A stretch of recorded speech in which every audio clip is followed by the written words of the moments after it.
నారా చంద్రబాబు నాయుడు అనే నేను శాసనం ద్వారా నిర్మితమైన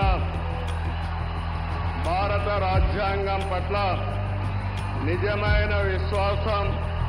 విధేయత చూపుతానని, భారతదేశ సార్వభౌమాధికారాన్ని, సమగ్రతను కాపాడుతానని ఆంధ్రప్రదేశ్ రాష్ట్ర ముఖ్యమంత్రిగా నా కర్తవ్యాలను శ్రద్ధతో, అంతఃకరణ శుద్ధితో నిర్వహిస్తానని, భయం గాని, పక్షపాతం గాని, రాగద్వేషాలు గాని లేకుండా రాజ్యాంగాన్ని, శాసనాలను అనుసరించి ప్రజలందరికీ న్యాయం చేకూర నేను కొనిగల పవన్ కళ్యాణ్ అనే నేను శాసనం ద్వారా నిర్మితమైన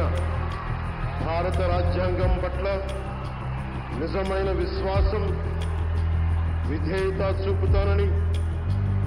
భారతదేశ సార్వభౌమాధికారాన్ని, సమగ్రతని కాపాడుతానని, ఆంధ్రప్రదేశ్ రాష్ట్ర మంత్రిగా నా కర్తవ్యాలను శ్రద్ధతో, అంతఃకరణ శుద్ధితో నిర్వహిస్తానని, భయం గాని, పక్షపాతం గాని,